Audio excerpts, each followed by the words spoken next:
Good morning, Bucknutters. It's Thursday, August 18th, 2016. I am Dan Rubin, coming to you from a hazy Gem City. Pleased to be joined, as always, on Thursdays by Steve Wiltfong, Director of Recruiting for 24/7 Sports. Steve, how are you on this fine morning?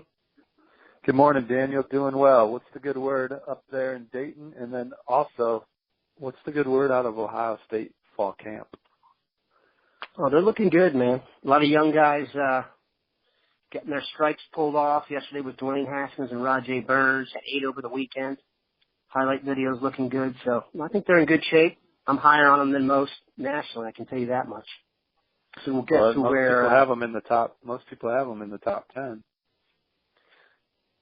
They should be higher than that. But that's just me. We can talk about that in a sec. I want to talk about running backs. This is the most common question on the board now. Steve and I actually addressed this last week, but I want to bring it up again just in case anyone missed it. It is the J.K. Dobbins, Cam Akers. What if we get one? What if we get two? What if we get none? Obviously, J.K. Dobbins, the star out of Texas, is currently committed to the Buckeyes. Cam Akers, star out of Mississippi. There are many who think he will end up at Ohio State. But where it gets confusing is I'm starting to get the vibe that not many people think both will come. When at one point in time I was really hopeful they would. And really Ohio State needs running backs. They've got two true running backs on the roster getting carries right now. Theoretically, neither has ever carried a game and carried the ball in a real game yet. Curtis Samuel, who was kind of the next guy in line or a guy that's going to handle some of the load this year. If he has a good year, I could see leaving for the NFL, which would lessen the size of the room even more. So I think it's pretty clear they're going to take two running backs in this class. That's been established. You've not heard anything that lets any, like, for example, what people I can tell they're doing now, they're just going down the rankings and picking out the guys who aren't committed, the DeAndre Swifts, the Anthony McFarlands of the world. You've not heard anything tangible on anything like that, have you? Well, Anthony McFarland put Ohio State in his top 10, and he plans to take a bunch of visits. And, you know, his teammate Chase Young out of Hyattsville, DeMatha, committed to the Buckeyes. You know, I wouldn't be surprised if Anthony McFarland was on campus at some point before he makes a decision. But right now, Anthony McFarland's more of an Alabama, Miami, Maryland battle at this point. You know, Ohio State, their plan has been to take two running backs the whole time. This is no surprise to J.K. Dobbins, Cam Akers, or any other target on the board. But those are the two that Tony Alford and the Buckeyes have settled in on, and they got J.K. in the boat. The 24/7 Sports crystal ball favors Ohio State for Cam Akers. Obviously, we got October, November, December. We got 5 months till National Signing Day, roughly. So anything can change, I guess. But, you know, I haven't heard anything that makes me, I'm not saying I recognize anything can happen in recruiting, but right now J.K. Dobbins is committed. He's very high on the Ohio State board, if not number one on the Ohio State board at the position. And I don't see him going anywhere at this point. There's going to be, like you said, there's going to be a tremendous opportunity to make an early impact at Ohio State at the position. And young running backs know now that, you know, the top programs in America play multiple guys at that position. And so we'll see. But this is almost I understand it's the biggest storyline for the Buckeyes on the recruiting trail, because it seems like they have two receiver commits in the bag next week. I mean, I think those guys are coming. And, you know, then you talk about Jay Tafu.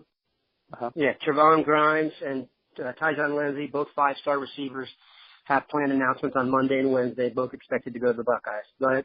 And Tyjon's the number one slot in America. I think Grimes is Wednesday, though. And then Monday and Wednesday, yep. Yeah. So I guess there's not much to talk about. You got the number one class, arguably the top offensive line class in America. You know, you got two good quarterbacks. You've really done a nice job in the secondary. So running back's the last thing to talk about, but there's no news really at this point. It's status quo from what it was last week. Yeah, I think the reason people are talking about it as much as they are is because of the current roster. And like I said, the fact that Mike Weber and Antonio Williams are really the only two running backs on the roster. If it was receiver, I mean, yes, they're getting these two great receivers, but they have guys on the roster now that they're deep with youthful studs. I mean, there's a thought that Ben Victor's on a red shirt. So I think I expect Ohio State to sign a top 247 back, at least one of them in this class, you know. And I hate to say if it's not Dobbins or Akers, it'll be somebody else. I mean, you know, but Dobbins is committed, so I haven't heard anything. Sure, I recognize there's buzz that he could go to Texas, but I have not heard on my end yet that he would go to Texas. Cool. And also, we discussed this. I used the example of Kentucky a few years ago when they got some serious recruiting momentum, and people were like, are we going to lose players to Kentucky? And then the season started, and everyone was like, oh, Kentucky. So Ohio State's going to have a great, you know, season on the field marketing-wise. I'm not sure Texas has the chance to do that. I guess it's possible, but a coach on the hot seat as opposed to Urban Meyer, I think would overwhelm proximity. Ohio State fans, I mean, you know, Notre Dame goes down there on a Sunday night in the season opener. That's one time for Buckeyes fans to root for their Midwest rivals. Brethren. In the Irish. Rivals, brethren, whatever you want to call it. They'll be brethren. Rivals, yeah, rival's not the right word. I mean, Ohio State's rival is Michigan State and Michigan in that order right now, in my opinion. I recognize the game is the game, but you know, Michigan State is the team that's in Ohio State's way, in my opinion. Yeah, let's touch on that. We were going to touch on that anyway. What we were saying was before, let's let Notre Dame win their first game and help Texas get off to an awful start and just get that one in the bag. But what we were talking about is Steve has those predictions for the year ahead in the Big Ten, and he has Michigan third.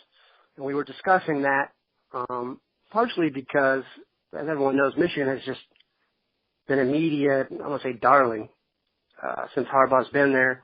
In my personal opinion, it has inflated people's view of how good they are. I realize I'm the publisher of a site called Bucknuts, so my opinion may be a tad biased, but I just don't see it. I don't see the talent level increase. I thought they always had a lot of talent, and they just weren't coached very well. I don't see the quarterback. You see there's a division between Michigan and the other two. Well, I think Michigan's trending correctly. One of the biggest things that Jim Harbaugh did when he got to Michigan and changing the culture of the program, because that's all they really needed, because as you touched on, they've had talent. And they turn around and won 10 games last year, and we're in every game except for the Buckeyes going in there and taking out their anger on their rival in dominant fashion. But other than that, I mean, Michigan really had a good year, and it was with the same personnel that struggled the year before. So culture change, and the major change at Harbaugh, you know, made a change to the strength staff, which I've talked about numerous times, is such an important part of your program. And I always ask Dan about my boy Terry McLaurin off the air. And oh, yeah. Dan talked about, because I live in Indianapolis, Terry played at Cathedral, was a great high school player, and hopefully he'll find his way into the rotation for the Buckeyes this year at a talented spot. But anyway, you know, Dan talked about just what McLaurin looked like now physically, and I'm like, they all look like that. At Ohio State, Mick Marotti, Ohio State looks as good as any college football team can look, and that's why they're going to be in the hunt every year. They just got grown men at every spot walking around, and those are the guys that can bang helmets with the Alabamas of the world and have a chance. And I know Michigan State did not perform well in the playoff last year. It wasn't a full-strength Michigan State team against the full-strength Alabama team, and they hung in there for 2 quarters. But Michigan State looks the part also. Michigan was not looking the part. At Sound Mind, Sound Body a couple of years ago, I remember the Michigan players walking in, and then the Michigan State players walked in after, and it was like, no wonder that has turned into the Spartans just drilling the Wolverines year in and year out. But I think Michigan's trending in the right direction there. Michigan's got to go to Ohio State. They got to go to Michigan State. They got to go to Iowa. I don't see them and Iowa's going to be damn good again this year. I mean, I don't think Iowa's good enough to win the national championship by any stretch, but they're good in the trenches, and they return their quarterback, and they got playmakers in the secondary. They got a really good linebacker. So Iowa, they're looking at 10 wins plus again. And I don't see Michigan winning all three of those games. And yeah, Michigan's going to look great early, and they are a good football team. They got, Cupcake Central out the gate. And then it gets challenging in the second half. So maybe they'll build confidence, and who knows, maybe they'll win all three, but I don't see it happening. The biggest game in the Big Ten this year is in East Lansing when Ohio State goes there. Those are still the two best teams. People think that Michigan State's going to be down again. It's almost, you got to train your mind now to say, look, they've turned that roster over twice in the D'Antonio era in the last 6 years, and they've won 11 or more 5 times. I think that they can absorb graduation loss. They lost 2 NFL quarterbacks, so Tyler O'Connor, I don't know if, maybe they do lose something there with Tyler O'Connor, but he'll at least know how to run the offense, and they'll be good on defense, and that'll be the game. Ohio State versus Michigan State in East Lansing. J.T. Barrett was phenomenal in East Lansing 2 years ago. I look forward to seeing that kind of J.T. Barrett this year, and obviously Ohio State's going to need that kind of J.T. Barrett to be in the playoff hunt. Couple things. If they get the J.T. Barrett that was in that game for the season, I think Ohio State will win the national championship. Secondly, Tyler O'Connor was the quarterback for Michigan State when they beat Ohio State last year. I watched it with my own eyes. Tyler O'Connor is a former AAU basketball player that played under the expert tutelage of the dean of Ohio State recruiting, Bill Kurlick. So, good Ohio boy. Let's just hope he has. That's a true story, by the way. Let's just hope he has an off day then. This just popped into my head, but it's been kind of a popular topic recently. I'm just curious, from your perspective of recruiting and dealing with the kids, what do you make of Harbaugh, like trading barbs with Jim Rome on Twitter and bringing stuff up like the Chris Everett stuff? To me, that just seems kind of petty. If Urban Meyer were to do that, for example, I would be like, well, what is he doing? His mind should be elsewhere. Now, is this part of the whole Harbaugh shtick, and do like youngsters or kids being recruited like to see them do this, or do you think it has a negative effect, or is it a non-starter? With Coach Harbaugh, his strategy, in my opinion, has been, let's be in the news every day for that recognition. And then, Urban Meyer and Nick Saban were the only 2 household names in college football. We talked about that before. Like any high school football player in the country, generally going to know who those 2 are. I mean, you could probably put Les Miles in that discussion, but there's still high school football players out there that don't know who Brian Kelly is. They don't know who Charlie Strong is. And I'd venture to say maybe, I could probably put Jimbo Fisher in that Les Miles class. But there's, Urban Meyer, Nick Saban, you get on the phone with them, it's a big deal.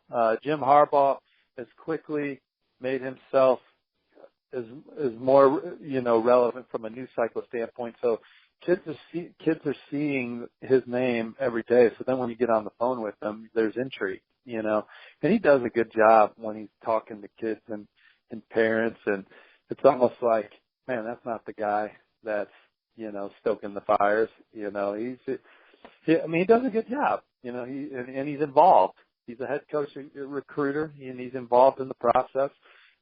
Just like all the good ones nationally, Dabo Swinney, Urban Meyer, Nick Saban, Mark D'Antonio. When your head coach is involved, you got a shot to get most of the guys you want. And Jim Harbaugh's in that mix, and I think he does these things to kind of catch up, in my opinion, to catch his reputation up from a known name deal. Now obviously he was a big name when he came in, and maybe he instantly did go into that Nick Saban, Urban Meyer class because he was so successful in the NFL, and maybe I just kind of rambled for 20 seconds before that to get to he actually probably is as notable as those 2. But just keeping his name in the news, news is good news in my opinion. And he controls all that. It's not like he's ever getting punked, or getting embarrassed. Yeah. He's usually the alpha. Now you can look at it and say, man, I wouldn't have done that, or that was weird or dumb, but at the end of the day, he's still the alpha in whatever he's doing, right? You know, so. No, I hear that. But here's my thing. The opposite of love isn't hate. It's indifference. And when you respond to Roman like that, you just give him, all he did was help get Jim Rome's name back in the media. You know what I'm saying? So I just don't understand it, but I don't understand a lot of things that guy does. One thing I want to touch on before we get out of here, Tyjon Lindsey is apparently transferring back to Bishop Gorman to play with future Buckeye Tate Martell. There's no reason to believe that would affect his recruitment whatsoever. In fact, I would guess it probably helps Ohio State. You've not heard anything that the move is a whole total shift in the Lindsey camp. It doesn't matter. It hasn't mattered for months. I mean, Ohio State's been in the driver's seat for months, and so it doesn't matter where he's playing. He could go play. He could go to Anchorage. It doesn't matter. Yeah, he's gonna. I'd be surprised if he doesn't go to Ohio State. Play with Trajan Langdon. All right, so there you have it, people. I think what this means is the next time Steve is on this show, there's a very, very good chance that Ohio State's going to have added 10 stars worth of receivers. Something for you all to think about and enjoy on this, looks like an overcast day here in the Midwest. Wherever you are, have a good one, Bucknutters. Appreciate it, Danny.